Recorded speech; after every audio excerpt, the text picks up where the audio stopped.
Yeah. So going back to the fights of Perfect Weapon, one of my other favorite fights Yes. you said was your younger character, the younger version of Jeff, where he kicks the American footballer with the helmet on. Yeah. Could you tell us a little bit Yeah. more about that? Because I remember this great story on the other interview, but I've got to have it on my podcast. Could you please explain that, Sensei? Yeah, sure, absolutely. I think, you have to put this in the perspective that no one knew Kenpo. Yeah. When nobody had any idea what this was. And so, okay, fair enough. I'm not asking anybody to respect me based on, a reputation. I have to prove it. Yes. As all of us do. And so when we were doing that scene, that guy that was, in the football uniform, he, and rightfully so, he had no idea who I was or what I was going to do or any of that. So he was a little bit off-putting. He was a little bit cheeky, in his attitude. And so while I'm working with the actor playing me as a teenager, I was trying to teach him how to do that spinning kick. And I wasn't working that day, but I was there to work to help him to make the scene look better. And I really sensed where this guy was coming from. So I was trying to show him the spin kick, and I happened to be in jeans and cowboy boots. Yeah. So my feet were protected. So I turned to him and I said, "Would you mind, since you've got the helmet and everything, could I actually hit you? Would that be okay?" And he said, "Yeah, okay, go ahead." So I went, okay. So I'm talking to him, and I went, bang, and I hit him with everything I had with cowboy boots on. And he took that hit and came back. It was holy. And so now I had his attention, now I had his respect. Yeah. And so that was kind of the funny story of that scene. Well, did you by chance get any behind the scenes footage on that one as well? No. See, yeah. No, nobody had any idea. Nobody went, "Hey, Speakman's going to do something. Get your camera." Nobody then, because nobody knew what Kenpo was. Fair. One of my other favorite fight scenes, I think to me it's one of the all-time favorite fight scenes of any martial arts movie, is the gym fight. I love the fact that when you walk in there, Jeff himself, he's grown up. You can tell he's had a bit of a chip on his shoulder and everything because he's been through quite a lot of it. And that was one of the most important things that martial arts itself teaches you, that use that anger, convert it into positive energy. And it was, and you see that when he's in the dojo and he's growing up. And before I talk about the gym fight, one of my favorite scenes in the Perfect Weapon is where your character at the beginning, he's a white belt, and then when he's doing the spin kicks, and every time the colors change, that is just so awesome. It's like, what the heck is Isn't that? that cool? I've never seen that before. I don't think anybody had ever seen that in any martial art movie, whether it was any Van Damme movie or even the Karate Kid. I mean, it was one of those lessons that the Karate Kid said as well. That, when Daniel asked Mr. Miyagi, what kind of belt are you having? Is a Chasey Penny 390 and everything. Right. Yeah, I remember that one. Yeah. But that scene, when it was mind blowing, honestly, seeing the evolution of this martial artist, he's growing up, and when he's doing the bow to his sensei and everything, showing the term of respect. Again, that is what all martial arts teaches you. Respect other people. Do not be arrogant with this skill set. You're one of the lucky few, but you do not be arrogant about it. And the other scene when you're in the gym, and I like the fact that how your characters picks up what martial art the other guy was trained in. And when you go to the three other guys, I know James Liu was one of them. Absolute legend, Taekwondo expert. Legend. And I like the bit where you walk up to the guy and you go, "Hi, I wonder if you can help me," because your character looks so ordinary. He's ordinary. He looks like any person you would pass on the street. And then when you see him, you get on the wrong end of him, okay, he's not. There is a lethal skill about this dude. Just don't say anything wrong to him. And when he walks in, he walks in, then you go to the guy. "I wonder if you can help me. I'm looking for a guy. He's good in Taekwondo. He's about 5'8", 170 pounds, got a tattoo of a spider right here. Can you help me?" He goes, "Go home before you get hurt." And I just love that dialogue. You say it so calmly where you go, "I wonder if I can kick your ass." Not just you, all three of you. That was just, and he's like, "You serious? You think you can?" I take on all three of you, point me in the right direction. Deal? You're like, full contact, no protection. No problem. No problem. My favorite line in the movie was "no problem." That was my favorite line. I'm glad I brought that up for you, Sensei. And because you can use that in the street. If somebody's mouthing off to you and giving you a hard time, you just go, Okay, we're going to do it. Or you're going to quit talking, or we're going to just talk all night. Yeah, This is no problem. Just do it or shut up. exactly, And exactly. that's a thing you can actually do in the street. And then see, when you carry that attitude, not when they get angry, you don't get angry. Yeah, You remain stoic, you remain centered, because their negative energy can pull you in the wrong I direction. agree with that. You want to stay right there and stay focused. And if you study a practical street oriented martial art like Kenpo, and even more so in Kenpo 5.0, you don't have to carry the chip on you already know what you can do. Now, that doesn't mean you're going to win the fight. What it does mean, though, is you don't have to live in fear of any man anymore. True. And that's what you carry in your spirit. You carry that forward, and just don't be afraid to lose. Because if you don't carry the fear of losing, you won't be afraid to win. I like You that. know, I like that. I'm fear, gonna put that fear on a is the, plaque. it's a good one. Yeah. Fear is the limiting factor that controls all of us, all of us. And if you're going to study a martial art, especially if you're going to study a practical one like Kenpo, and then even the advanced Kenpo, which is Kenpo 5.0, that changes your spirit. What in New Zealand they call the mana. Mana, yeah, What's inside you. spirit. Your spirit, right? And that's your personal, that's your business. That's you as an individual. And you should always be pursuing trying to make you a better person. And how can I operate on this earth and really help other people? Because that really is what martial arts is all about. And it's morphed into this ugly thing about it's who you can beat up. It isn't No, about who you can beat no, up. It's about who you can help. And when you're taught by a real martial art master, that's the lesson you're going to learn. I agree Is with that that. it's about what you can do to help, not what you can do to hurt. I agree with that, Sensei, because you go to any, like I said, you go to any martial art, whether it's karate, whether it's taekwondo, whether it's kempo, aikido, jiu-jitsu, and they'll all say the same thing: use it for defense. Do not use it to attack people. There's no point, because it can end up worse for you than it can Right. end up worse for that person there. Yeah. I've had people who've Yeah. always said to me, because when I go to the gym, I'm always doing shadow boxing just to warm up before hitting the weights. Yep. And I've seen some people in the back, they're like looking at me like, does this guy actually know what he's doing? And it's like, just leave me alone. I don't want to get in. I don't need anyone to initiate quarrels with me.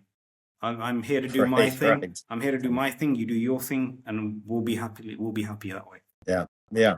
Yeah. Yeah. I try to do the same thing. It's even in the little ways.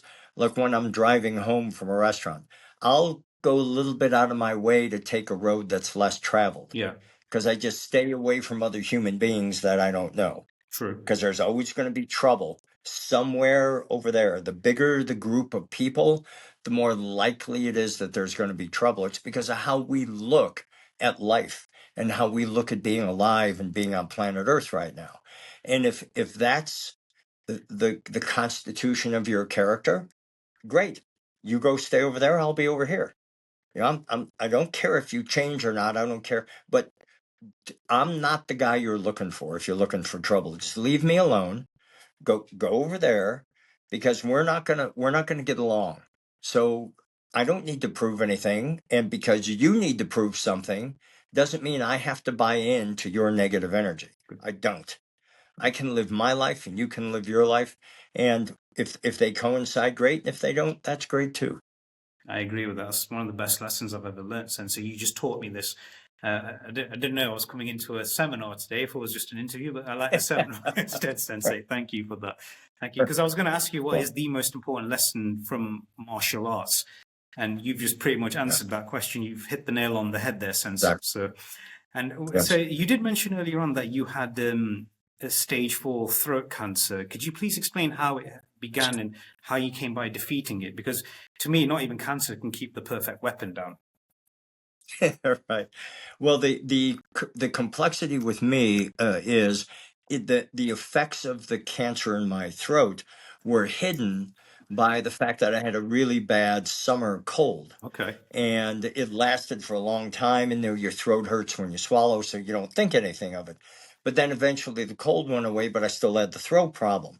So I went to my doctor and he gave me antibiotics and it didn't go away. Changed to a different antibiotic, didn't go away. That's when he said, okay, we need to do an MRI and see what's going on. And as soon as we did it, he said, you've got a 4 millimeter tumor growing right next to your voice box. Wow. And he showed it to him and he said, we got to take care of this right away. Because it was already stage 4, because it was hidden, it was masked, is actually the right way, by the cold that I had. So it went further than it normally would have. So I went to a place here in California called City of Hope, which is a world-renowned cancer institute. And I went 5 days a week for 34 days for radiation. And then every single week I had chemotherapy treatment at the same time, not one and then the other. So the day I went to the hospital for both chemo and radiation, I was there for 7-8 hours. Wow. And it was miserable because chemotherapy is a slow drip. It's not like they give you an injection and you go home. So it's a long, hard day, and I lost 80 pounds. I was very close to death, and all of the thoughts that go on through your mind. I even had to have a feeding tube put in, and so you sleep through the night and you kind of forget, and then when you get up in the morning and you walk into the bathroom and you look in the mirror and you look down and there's 18 inches of feeding tube taped to your stomach going in through your stomach. Wow. Then you realize the place you're at, which is at any time I might die. You just don't know. Yeah. So as the days went on and I started to recover a little bit, it really looked like I was going to make it. And then I started eating solid food, and then I started going out and walking, and slowly over time, it takes a couple of years for you to recover from something like that. And then you never really recover from it because it's up here all the time. It's the And psychological battle that comes along it the is way as well. it's an 800-pound gorilla you carry on your back the rest of your life. I can So imagine. the question isn't, are you going to get over it? The question is, are you going to be able to get on with it? Yeah. There's a great quote from Ian Rand that I always refer to, which is, the question isn't who's going to let me, it's who's going to stop me. I like that. And that's what you got to have. You got to have Benny Urquidez, Benny the Jet, Legend. one of the Legend. greatest martial art in the world, who's a very dear friend. And actually in 2022, he promoted me to 10th degree black belt. Wow. And I'm the first Benny the Jet 10th degree black belt ever. So it's a tremendous, tremendous honor. But when I was going through that, he did a video to help me, and he said, let's forget about this getting through it. Let's kick it. I agree with that. I agree. Let's fight. Let's fight. Get up and go take it on and fight it.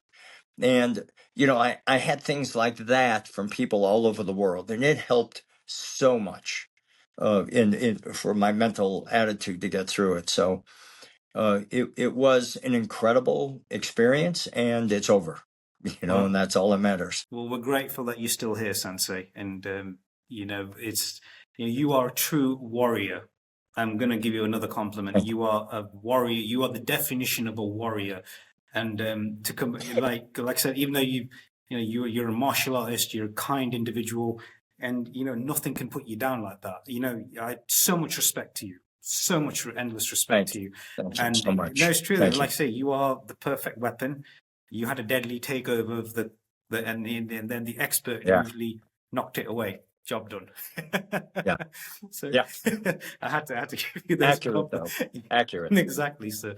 Exactly. So what are the so you said you got some exhibitions coming up pretty soon as well, all over Europe. I'm hoping to meet you face to face, because again, I'm gonna have to I'll probably have to get coffee off the train station, just come straight then. I'll make sure it's still hot for you. If not, you can kick me. Yeah. I'm going to give you permission to kick me back there and go get me a hot cup. I will do that. Remember you said that. It's not, I've got the proof right here. I've got the proof right here on The camera. proof is here. Yeah, that's right. Yes, but no, I would like to sit down with you face to face and have a cup of coffee with you, Yeah, Dan, great. and it would be absolutely awesome, sir. Let's go and have lunch or dinner or something and sit and visit for a while. Definitely, that would be great. It would be an honor for me, sir. And I've got another friend of mine who's a martial arts lover as well. Now he doesn't know about this yet. So between us and everybody else who's watching this right now, this is again a dream come true for me to speak to somebody I grew up watching, admiring, and who's been a big inspiration in the martial arts world and an inspiration in general as well. And also now you can proudly say you are an inspiration to people fighting cancer. You definitely can do that. I hope so. If you can do it, I hope so. anybody can do it. Anybody can. If one man or one person can do it, another person can do it. Definitely agree. And the point is, never give up. Never give up. Don't ever give up. Never give up.